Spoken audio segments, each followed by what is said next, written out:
तर पश्चिम बंगालमधल्या मतदानाला हिंसाचाराचं गालबोट लागलेलं बघायला मिळतंय। मुर्शिदाबादमध्ये मतदान केंद्रावर सुतळी बॉम्ब फोडण्यात आलाय। कुमारगंजमधल्या मतदान केंद्रावरही तणाव आहे।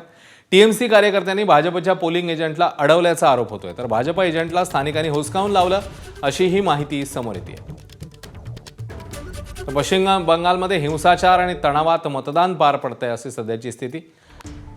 ठिकठिकाणी या घटना समोर आलेल्या आहेत।